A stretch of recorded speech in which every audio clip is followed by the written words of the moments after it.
നമസ്കാരം. ഇന്ത്യൻ ഓഹരി വിപണി കഴിഞ്ഞ ഏതാനും മാസങ്ങളായി വലിയ തോതിലുള്ള ഒരു കുതിപ്പിൻ്റെ പാതയിലാണ്. ജൂൺ മാസം 27-ാം തീയതി നമ്മൾ നോക്കുമ്പോൾ ബോംബെ സ്റ്റോക്ക് എക്സ്ചേഞ്ചിലെ സെൻസെക്സ് 9,000 പോയിൻ്റ് മറികടന്ന് മുന്നേറുന്ന സ്ഥിതിവിശേഷം ഉണ്ടായി. അത് തുടർച്ചയായി തന്നെ ഏതാനും മാസങ്ങളായി വലിയ തോതിൽ ഇന്ത്യൻ ഓഹരി വിപണി മുന്നേറ്റത്തിൻ്റെ പാതയിലാണ്. തെരഞ്ഞെടുപ്പിന് മുൻപും അതുപോലെ തന്നെ തെരഞ്ഞെടുപ്പിന് ശേഷവും എല്ലാം ഈ ഒരു മുന്നേറ്റം തുടരുകയാണ്.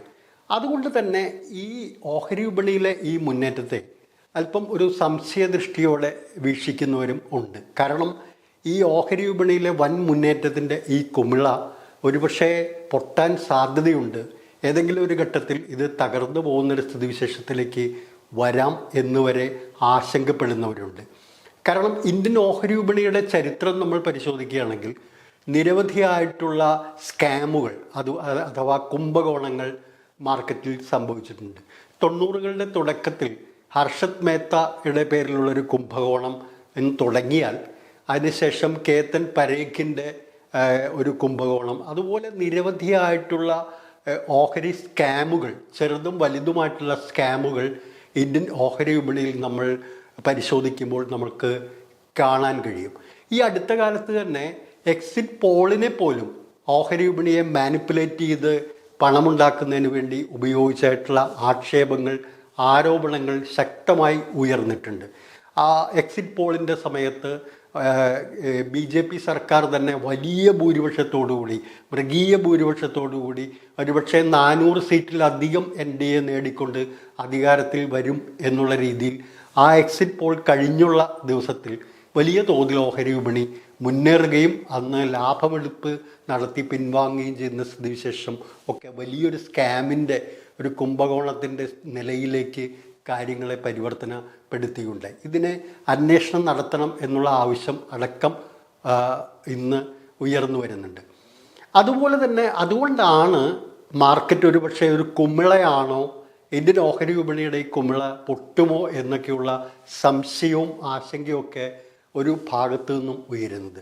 ഇപ്പോൾ സമീപകാലത്ത് തന്നെ മറ്റൊരു പ്രധാനപ്പെട്ട കാര്യം ഒരു ഇൻഫ്ലേഷൻ അല്ലെങ്കിൽ ഒരു മാനിപ്പുലേഷൻ, ഓഹരി വിപണിയിൽ ഒരു മാനിപ്പുലേഷൻ നടന്നിരിക്കുന്നത് പുറത്തു വരികയുണ്ടായി. അതായത് മാർക്കറ്റിൽ അടുത്ത കാലത്ത് വലിയൊരു വളർച്ച കൈവരിച്ചിട്ടുള്ള ഒരു മ്യൂച്വൽ ഫണ്ടാണ് ക്വൻറ്റ് മ്യൂച്വൽ ഫണ്ട് എന്ന് പറയുന്നത്. ഈ മ്യൂച്വൽ ഫണ്ട് 2017 പ്രവർത്തനം തുടങ്ങിയത്. അന്ന് ചെറിയ തോതിൽ വലിയ ഒരു കമ്പനി എന്നുള്ള രീതിയിലല്ല തുടങ്ങിയത്. പക്ഷേ ഇന്നിപ്പോൾ അത് കൈകാര്യം ചെയ്യുന്ന ആസ്തി എന്ന് പറയുന്നത്, അല്ലെങ്കിൽ അസറ്റ് അണ്ടർ മാനേജ്മെൻറ്റ് എന്ന് പറയുന്നത് 80,470 കോടി രൂപയായി ഉയർന്നിരിക്കുകയാണ്. ഈ കെൻറ്റ് കമ്പനിയെക്കുറിച്ചാണ്, കെൻറ്റ് മ്യൂച്വൽ ഫണ്ടിനെ കുറിച്ചാണ് ഇപ്പോൾ വലിയ ഒരു ആക്ഷേപം ഉയർന്നിരിക്കുന്നതും സെബി അത് അന്വേഷിക്കുകയും ചെയ്യുന്നത്. ആക്ഷേപം ഇതാണ്: മാർക്കറ്റിൽ നടക്കുന്ന ഒരു പ്രധാനപ്പെട്ട മാനിപ്പുലേറ്റിംഗ് രീതി എന്ന് പറയുന്നത് ഫ്രണ്ട് റണ്ണിങ് എന്ന് പറയുന്ന ഒരു കാര്യമാണ്. ഇത് ടെയിൽ ഗേറ്റിങ്ങും എന്നൊക്കെ സാങ്കേതിക ഭാഷയിൽ ഇതറിയപ്പെടുന്നുണ്ട്. നമുക്ക് എന്താണ് ഈ ഫ്രണ്ട് റണ്ണിങ് എന്ന് നോക്കാം. എന്ന് പറയുന്ന മ്യൂച്വൽ ഫണ്ട് ഉടൻ തന്നെ ഏതെങ്കിലും ഒരു കമ്പനിയിൽ വൻതോതിൽ അതിൻ്റെ ഓഹരികൾ വാങ്ങാൻ ആഗ്രഹിക്കുന്നുണ്ട്, അല്ലെങ്കിൽ അത് ആസൂത്രണം ചെയ്യുന്നുണ്ട് എന്ന് കരുതുക. അങ്ങനെ വരുമ്പോൾ അതൊരു രഹസ്യമായിട്ടുള്ള ഒരു നിക്ഷേപ രീതിയാണ്. അത് പുറത്ത് പറയാൻ പാടില്ല, അല്ലെങ്കിൽ അങ്ങനെ പുറത്ത് പറയുന്ന ഒരു ഇൻസൈഡർ ട്രേഡിംഗ് പോലെയുള്ള ഒരു പ്രാക്ടീസിലേക്ക്, തെറ്റായ ഒരു പ്രവണതയിലേക്ക് അത് പോകും. അതുകൊണ്ട് അത് പാടില്ല എന്നുള്ളത് ഒരു രീതിയാണ്.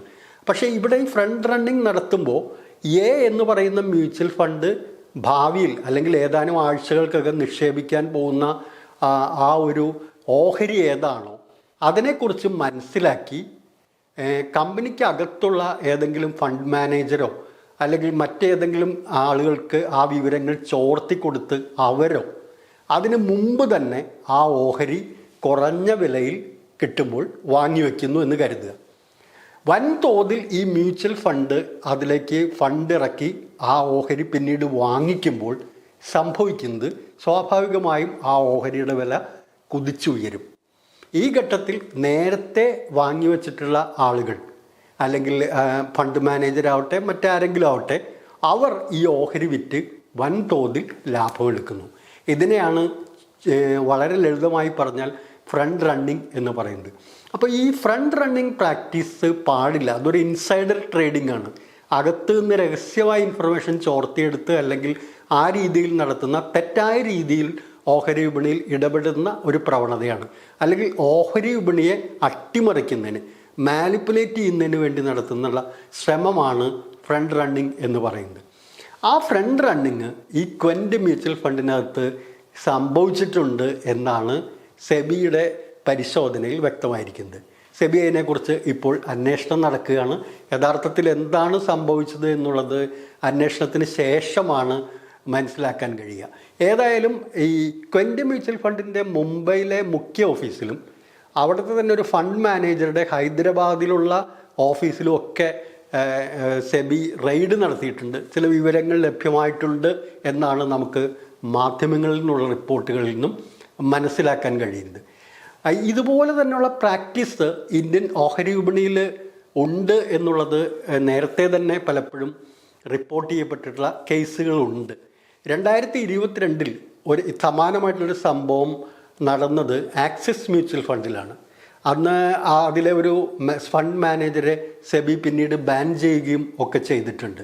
അടുത്ത കാലത്ത് തന്നെ ഇൻഫോസിസിനകത്തുനിന്ന് പോലും ഇത്തരത്തിലുള്ളൊരു മൂവ് ഉണ്ടായി എന്നുള്ളതിൻ്റെ അടിസ്ഥാനത്തിൽ ഇൻഫോസിസ് അതിൻ്റെ CEO സലിൽ പരേഖും 25 ലക്ഷം രൂപ സെബിക്ക് സെറ്റിൽ ചെയ്തുകൊണ്ട് അടച്ചുകൊണ്ട് ഒരു സെറ്റിൽമെൻറ്റിലേക്ക് എത്തിയതായിട്ടുള്ള വാർത്തയും കഴിഞ്ഞ ദിവസം ബിസിനസ് സ്റ്റാൻഡേർഡ് ദിനപത്രത്തിൽ വരികയുണ്ടായി. അപ്പോൾ ഇതടക്കമുള്ള മാനിപ്പുലേറ്റിംഗ് പ്രാക്ടീസുകൾ ഇന്ത്യൻ ഓഹരി വിപണിയിൽ പലപ്പോഴും നടക്കുകയാണ്. നേരത്തെ നമ്മൾ പറഞ്ഞതുപോലെ തന്നെ ഈ ഇവിടെ നമ്മുടെ ജൂൺ 1-ാം തീയതി നടന്ന എക്സിറ്റ് പോൾ സർവേ പോലും ഇത്തരത്തിൽ മാർക്കറ്റിനെ മാനിപ്പുലേറ്റ് ചെയ്യാൻ ഉപയോഗിച്ചു എന്നുള്ളത് ഏറെക്കുറെ വ്യക്തമായി വരുന്നൊരു സ്ഥിതിവിശേഷമുണ്ട്. ഇങ്ങനെ വരുമ്പോൾ ഈ ഫ്രണ്ട് റണ്ണിങ് നടത്തുമ്പോൾ സ്വാഭാവികമായും ആ മ്യൂച്വൽ ഫണ്ടിൻ്റെ വിശ്വാസ്യത കുറയും. ആ മ്യൂച്വൽ ഫണ്ടിൽ നിക്ഷേപിച്ചിരിക്കുന്നവരെ സംബന്ധിച്ചിടത്തോളം അതിലെ നിക്ഷേപം റെഡീം ചെയ്ത് വിറ്റൊഴിയുന്നതിനുള്ള ഒരു സ്ഥിതിയിലേക്ക് പോകാം. ഇപ്പോൾ ആക്സിസ് മ്യൂച്വൽ ഫണ്ടിന് ഒരു പരിധിവരെ അത്തരത്തിലുള്ള വീഴ്ചകൾ സംഭവിച്ചതുകൊണ്ട് വലിയ പരിക്കേറ്റിട്ടുണ്ട് എന്നാണ് മനസ്സിലാക്കാൻ കഴിയുന്നത്. ഈ മ്യൂച്വൽ ഫണ്ട് ബിസിനസ്സും അതുപോലെ സിസ്റ്റമാറ്റിക് ഇൻവെസ്റ്റ്മെൻറ്റ് പ്ലാനും ഒക്കെ ഇന്ന് വലിയൊരു പ്രചാരം നേടിയ കാര്യങ്ങളാണ്. അതുകൊണ്ട് ഇത്തരത്തിലുള്ള പ്രാക്ടീസ് നടക്കുമ്പോൾ ഓഹരി വിപണിയെ സംബന്ധിച്ച് അതിനെ ഇൻഫ്ലേറ്റ് ചെയ്ത് നിർത്തിയിരിക്കുന്നു.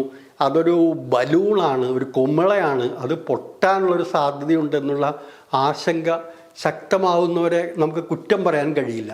മുൻപും ഇന്ത്യൻ സ്റ്റോക്ക് മാർക്കറ്റിൽ കഴിഞ്ഞ ഒരു 30 വർഷക്കാലത്തെ ചരിത്രം പരിശോധിക്കുമ്പോൾ ഇതുപോലുള്ള നിരവധി സംഭവങ്ങൾ ഉണ്ടായിട്ടുണ്ട്, കുംഭകോണങ്ങൾ ഉണ്ടായിട്ടുണ്ട്. ആർട്ടിഫിഷ്യലായി വിപണിയെ ഉയർത്തി ലാഭം കൊയ്തു കൊണ്ടുപോയ സ്ഥിതിവിശേഷം ഒക്കെ ഉണ്ടായിട്ടുണ്ട്. അതുകൊണ്ട് ഈ ഘട്ടത്തിൽ റീറ്റെയിൽ നിക്ഷേപകരാണ് ഇങ്ങനെയുള്ള ഈ തകർച്ചകൾ സംഭവിക്കുമ്പോൾ, സ്കാമുകൾ സംഭവിക്കുമ്പോൾ വലിയ നഷ്ടത്തിലേക്ക് വീഴുന്നത്. അതുകൊണ്ട് നമുക്ക് ബിസിനസ് ഡീകോഡിന് പറയാനുള്ളൊരു കാര്യം, ഈ SIPയും സിസ്റ്റമാറ്റിക് ഇൻവെസ്റ്റ്മെൻറ്റ് പ്ലാനും മ്യൂച്വൽ ഫണ്ട് നിക്ഷേപവും ഓഹരി വിപണിയിൽ നിക്ഷേപവും ഒക്കെ നടത്തുമ്പോൾ വളരെ ആലോചിച്ച് ഇന്ത്യൻ ഓഹരി വിപണി ഇങ്ങനെയുള്ള പ്രാക്ടീസിന് കൂടി കുപ്രസിദ്ധി കേട്ടതാണ് എന്ന് മനസ്സിലാക്കിക്കൊണ്ട് വേണം ഇത്തരം കമ്പനികളിൽ ഈ മ്യൂച്വൽ ഫണ്ടുകളിൽ അടക്കം നിക്ഷേപിക്കാൻ. മ്യൂച്വൽ ഫണ്ട് നിക്ഷേപത്തെക്കുറിച്ച് പറയുമ്പോൾ കമ്പനികൾ തന്നെ പറയുന്നുണ്ട് മ്യൂച്വൽ ഫണ്ട് നിക്ഷേപം മാർക്കറ്റ് റിസ്കിന് വിധേയമാണ്, കണ്ടീഷൻസ് വായിച്ച് മനസ്സിലാക്കി വേണം നിക്ഷേപിക്കാൻ എന്ന് അവർ തന്നെ പറയുന്നുണ്ട്. അത് വളരെ ചെറിയ അക്ഷരത്തിലൊക്കെയാണ് പരസ്യങ്ങളത് എഴുതാറുള്ളത്, പക്ഷേ അത് വ്യക്തമായിട്ടൊരു സൂചന തന്നെയാണ്. അപ്പോൾ ഇത്തരത്തിലുള്ള പ്രാക്ടീസുകൾ നടക്കുന്ന ഘട്ടത്തിൽ ഇത്തരം കാര്യങ്ങളിലേക്ക് ഇടപെടുമ്പോൾ, നിക്ഷേപത്തിലേക്ക് പോകുമ്പോൾ കൂടുതൽ കരുതലോടെ വേണം എന്നാണ് നമുക്ക് പറയാനുള്ളത്. ക്വൻ്റിൻ്റെ സംഭവം അത്തരം ഒരു കാര്യത്തിലേക്കാണ് നമ്മെ മനസ്സിലാക്കിക്കുന്നത്. അത്തരം കാര്യങ്ങളിൽ സൂക്ഷ്മതയോടെ, കരുതലയോടെ, ജാഗ്രതയോടെ പോകണം എന്ന് മാത്രം സൂചിപ്പിച്ചുകൊണ്ട് എല്ലാവർക്കും നന്ദി, നമസ്കാരം.